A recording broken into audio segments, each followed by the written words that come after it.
अगर मैं आप लोगों को कहूं कि कोलकाता का राइटर्स बिल्डिंग से गवर्नर हाउस तक भागते हुए जाइए, तो आप लोग टेलीफोन भवन तक पहुंचने के बाद वहां पे 2 मिनट के लिए रेस्ट अवश्य लोगे और रेस्ट लेने के बाद आप लोग आगे बढ़ोगे।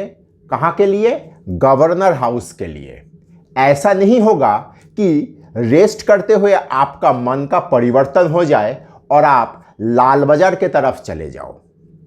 नॉर्मली शेयर या इंडाइसिस स्टॉक मार्केट में अपना ट्रेंड के अनुकूल चलते हुए इस तरह का रेस्ट लेते हैं और इस रेस्ट लेने के समय वो तरह तरह का आकृति तैयार करता है चार्ट में और फिर उस आकृति से निकलते हुए अपना ट्रेंड के अनुकूल ऊपर के तरफ या नीचे के तरफ चलते हैं। तो ट्रेंड के अनुकूल रहते हुए जब चार्ट में किसी प्रकार का आकृति तैयार होता है उसको हम लोग कॉन्टिन्यूएशन पैटर्न कहते हैं। आज से हम लोग कॉन्टिन्यूएशन पैटर्न शुरू करेंगे और उसी कड़ी में आज हम लोग चैनल को जानेंगे। तो चलिए शुरू करते हैं आज का एपिसोड।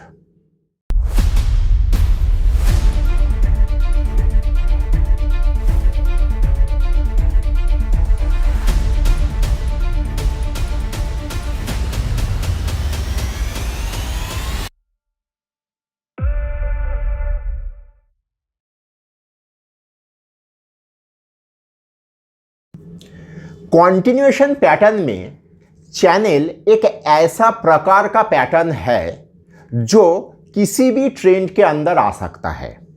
मतलब अप ट्रेंड में चैनल आ सकता है। चैनल का कोई प्रकार भेद नहीं होता, ये दिमाग में हमेशा रखिए। ऐसा नहीं है कि बियरिश चैनल, बुलिश चैनल, इस तरह का कोई चैनल नहीं होता है। लेकिन चैनल बियरिश या बुलिश जिस कारण से लोग इसके साथ जुड़ते हैं उसका कारण कैसा है वो हम लोग जब चैनल को प्रैक्टिकली ड्रॉ करते हुए सीखेंगे वहाँ पे समझेंगे। लेकिन दिमाग में रखिए, चैनल का कोई क्लास नहीं होता है। ऐसा हो सकता है कि चैनल अप ट्रेंड में आए तो आप मानिए कि वो चैनल उसका ट्रेंड को ही कंटिन्यू करेगा। चैनल डाउन ट्रेंड में आ सकता है, चैनल साइडवेज ट्रेंड में आ सकता है। नॉर्मली साइडवेज ट्रेंड में चैनल बहुत अधिक आता है। तो इसी चैनल को जब जिस ट्रेंड के साथ वो जुड़ता है तो उसी का होके रह जाता है। तो चलिए प्रैक्टिकली हम लोग चैनल को ड्रॉ करते हैं और चैनल का जितना गुण या वैशिष्ट्य है उसको हम लोग समझते हैं। नमस्कार, मैं विपुल और अर्थशास्त्र में आप सबका स्वागत है। अगर आप लोगों को टेक्निकल का एनालिसिस, सॉफ्टवेयर, डेटा संबंधित किसी भी जानकारी का आवश्यकता है तो आप स्क्रीन में दिए हुए इस नंबर पे हम लोगों के साथ संपर्क कर सकते हो। हम लोगों का 20 साल का अनुभवों का फायदा उठाइए। देखिए, चैनल 2 पैरेलल लाइन का खेला है। सबसे पहले मैं मान के चलता हूं कि एक अप ट्रेंड के अंदर हम लोग हैं। इस तरीके से एक अप ट्रेंड के अंदर हम लोग हैं। कैसे समझे? Higher peak, higher trough. अब इस अप ट्रेंड के अंदर 2 पैरेलल लाइन के बीच से मार्केट को कुछ देर जाना होगा, तब जाके ये एक चैनल के दायरे में आएगा। तो नॉर्मली ये अगर मेरे लिए राइटर्स बिल्डिंग है और इसको अगर गवर्नर हाउस तक पहुंचना है तो बीच में मान लीजिए ये हुआ हम लोगों का टेलीफोन भवन कलकत्ता का। अब यहाँ पे ऐसे एक दायरे में मार्केट को कुछ समय बिताना होगा। कुछ समय का अर्थ क्या है? देखिए, कोई भी वेस्टर्न पैटर्न हम लोग जो कालखंड के बीच वो आकृति शक्तिशाली होता है उसको हम लोग 1 महीना कहते हैं। तो एटलीस्ट 1 मंथ टाइम ड्यूरेशन आपको वहाँ पे रहना होगा। 2 लाइन के बीच आपको रहना होगा। देखिए, नीचे का लाइन को हम लोग नॉर्मली कहते हैं ट्रेंड लाइन। ट्रेंड लाइन मतलब ये हम लोगों का एक अप ट्रेंड में है और उसी का एक वेरिएशन है, ये एक ट्रेंड लाइन, और ऊपर वाला लाइन को हम लोग कहते हैं चैनल लाइन। दोनों लाइन पैरेलल होना चाहिए। आप लोग रिवर्सल पैटर्न में वेज सीखे थे जहां पे दोनों लाइन पैरेलल नहीं था, लेकिन चैनल में दोनों लाइन पैरेलल होना होगा। दूसरा क्या चीज यहां पे आवश्यक है, देखिए यहां पे एटलीस्ट 4 रिवर्सल पॉइंट आपको चाहिए होगा। 4 रिवर्सल पॉइंट ना हो तो ये पैटर्न कभी, ये आकृति कभी अपना नतीजे तक नहीं पहुंच सकता थियोरिटिकली। तो मुझे यहां पे 4 रिवर्सल पॉइंट चाहिए होगा, और ये चैनल को ये जब ब्रेकआउट करके निकलेगा इस तरह, तो ये दोनों लाइन के बीच का जो वर्टिकल डिस्टेंस है, दोनों लाइन के बीच का जो वर्टिकल डिस्टेंस है, यही मेरे लिए प्राइस प्रोजेक्शन के तौर पे काम करेगा। ये हमेशा दिमाग में रखिए। दोबारा रिपीट कर रहा हूं, 2 पैरेलल लाइन होना चाहिए, 4 रिवर्सल पॉइंट आपको चाहिए, मतलब दोनों लाइन में 2-2 हिट आपको चाहिए होगा। 1 महीने का कालखंड के बीच ये आकृति आपका शेप लेना होगा, और ब्रेकआउट के बाद दोनों लाइन के बीच का जो दूरी है, ये दूरी ही आपको ब्रेकआउट पॉइंट से ऊपर के तरफ या नीचे के तरफ आपको प्लॉट करके प्राइस प्रोजेक्शन लेना होगा। देखिए ये जो चैनल आपने देख रहे हो, एक अप ट्रेंड के बीच आया। अच्छा, अगर मार्केट कुछ इस तरह से चलता और यहां पे इस तरह का कोई चैनल होता, तो इसको क्या हम लोग चैनल के तौर पे ही मानते? बिल्कुल मानते। देखिए चैनल नॉर्मली 3 प्रकार का होता है। एक, जैसे यहां पे देखिए पूरा हॉराइजेंटल लाइन के अंदर चैनल फॉर्म हुआ। ऐसा भी हो सकता है, मैं एक अप ट्रेंड के अंदर ऐसा एक चैनल मुझे मिल सकता है जहां पे देखिए दोनों parallel line slanted towards down side, नीचे के तरफ मुड़ा हुआ है, लेकिन यह भी एक चैनल होगा, और यह चैनल का इंप्लीकेशन भी अप ट्रेंड का क्योंकि है, अप ट्रेंड का ही इंप्लीकेशन इसके अंदर आएगा। इस तरह से डाउन साइड, मतलब इसको हम लोग बियरिश चैनल कहते हैं। बुलिश चैनल भी हो सकता है, अर्थात जैसे इस तरीके से मार्केट में अप ट्रेंड में अचानक से मार्केट कुछ इस तरह का एक चैनल के अंदर आ गया। देखिए दोनों पैरेलल लाइन ऊपर के तरफ मुंह करके रखा हुआ है, तो इसको हम लोग बुलिश चैनल कहेंगे। देखिए बुलिश चैनल हो, बियरिश चैनल हो या पैरेलल चैनल हो, मतलब हॉराइजेंटल चैनल हो, चैनल चाहे किसी भी प्रकार का हो, वो ट्रेंड को कभी डिस्टर्ब नहीं करता है। चैनल हमेशा ट्रेंड के साथ चलता है। चैनल चूंकि एक कॉन्टिन्यूएशन पैटर्न है। अब इस जगह पे एक ट्रेडर, हम लोग अपना शुरुआती दिनों का बात मुझे याद आ रहा है, हम लोग तब नए नए टेक्निकल एनालिसिस सीखे थे, और हम लोग मार्केट में चार्ट में चैनल ढूंढते रहते थे, क्योंकि चैनल में ट्रेड करने का कुछ एक आरामदायक चीज है। मैं हमेशा ट्रेडिंग में बहुत सावधानी बरतता हूं, चाहे 100 शेयर का काम करूं, चाहे 500 शेयर का काम करूं, मैं हाथ में माल लेके काम करना पसंद करता हूं। खास करके उस जमाने में, अभी तो फ्यूचर ऑप्शन, बहुत तरह का इंस्ट्रूमेंट आके हम लोगों का जीवन को बहुत जटिल कर दिया है, लेकिन उस वक्त भी हम लोग 100 शेयर हाथ में लेके चैनल में हम लोग काम करते थे। कैसे? जैसे पहला जगह यहां से जब घूमा, तब तो आपको पता नहीं होगा कि ये चैनल बनने जा रहा है।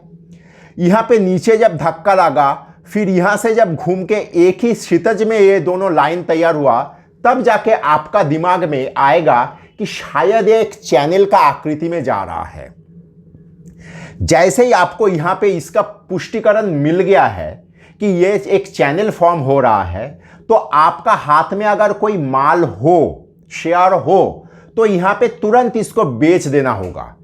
आप बेचने के बाद आपको ये इसके इंतजार में रहना होगा कि ये नीचे के ट्रेंड लाइन के तरफ आए, और यहां पे जैसे ही आए आपको उसको कवर कर लेना होगा। इस तरीके से 8-10 रुपया का एक खेला 3-4 दिन का गैप में बहुत बढ़िया तरीके से निकाला जा सकता था।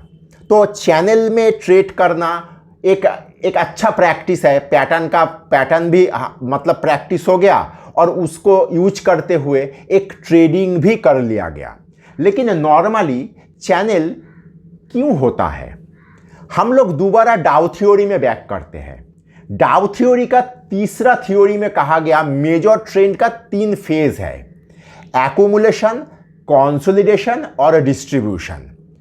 मैं एक्यूमुलेशन और डिस्ट्रीब्यूशन को मैं पहले रिवर्सल पैटर्न में डिस्क्राइब कर चुका हूं, लेकिन चैनल में आप कंसोलिडेशन फेज के साथ चैनल को आप जोड़ सकते हो। देखिए, एक अप ट्रेंड में गाड़ी चल रहा है। अब ये अप ट्रेंड में जब गाड़ी काफ़ी दूर तक चलता है, तब वो विश्राम लेने के लिए हो, रेस्ट लेने के लिए हो, यहाँ पे गाड़ी कुछ देर के लिए रुका है चैनल के आकार में। यहाँ पे लोगों का पेशेंस का टेस्ट लिया जाता है। यहाँ पे शेकिंग करके लोगों के हाथ से, कमज़ोर पार्टी के हाथ से माल को झड़ाया जाता है। और यहाँ पे 1 महीने दायरे में अगर कोई शेयर रुक जाए और वहाँ पे एक झटके में ऊपर नीचे करता रहे, तो गांव में एक बेसिक टेंडेंसी है लोगों में, मेरा शेयर चल नहीं रहा है, देखो शुगर चल रहा है, देखो आईटी चल रहा है, मेरा शेयर चल नहीं रहा है। लोग इसी के चलते क्या करते हैं, हाथ का माल बेच के जो सेक्टर या जो शेयर चल रहा है उसमें स्विच हो जाते हैं। तो इस तरह से यहाँ पे पॉज लेते हुए शेयर को आगे बढ़ाने से पहले यहाँ पे एक कंसोलिडेट करता है शेयर। तो डाउ थ्योरी का दूसरा जो फेज है कंसोलिडेशन, उसके साथ आप ये चैनल को लिंक कर सकते हो। यहाँ पे क्या हो रहा है, माल हाथ से झड़ाया जा रहा है और माल बटोरने के बाद दोबारा अपना डेस्टिनेशन के तरफ गाड़ी आगे बढ़ जाएगा। तो चैनल को इस तरीके से देखना होगा, चैनल को इस तरीके से ट्रेड करना होगा, या चैनल में इस तरीके से अपना इन्वेस्टमेंट को संभाल के रखना होगा कि मेरे को यहाँ पे पेशेंस का टेस्ट लिया जा रहा है, यहाँ पे थोड़ा पेशेंस को बरकरार रखना होगा, नहीं तो हाथ से माल निकल सकता है। तो इस तरह का चीज़ दिमाग में रखते हुए चैनल का प्रैक्टिस करिए और चैनल को यूज करते हुए थोड़ा बहुत ट्रेड भी करिए। अब चलिए हम लोग चार्ट में चलते हैं एक चैनल का उदाहरण देखने के लिए। अगर वीडियो आप यहाँ तक देख चुके हो तो कृपया लाइक और सब्सक्राइब करिए और दोस्तों के साथ शेयर करिए, क्योंकि खुशियाँ और ज्ञान बांटने से बढ़ता है। आप लोग यहाँ पे देखिए, मैं HDFC बैंक का 5 मिनट का रियल टाइम चार्ट आपके सामने खोला हूँ। ये एक अप ट्रेंड के अंदर है और अप ट्रेंड के अंदर रहते हुए ये यहाँ पे एक चैनल फॉर्म किया है। देखिए, हम लोगों को क्या चाहिए, 2 पैरेलल लाइन चाहिए। ऑलरेडी आपको यहाँ पे दिखाई दे रहा है 2 ब्लू लाइन पैरेलल लाइन है। आपको 4 रिवर्सल पॉइंट चाहिए।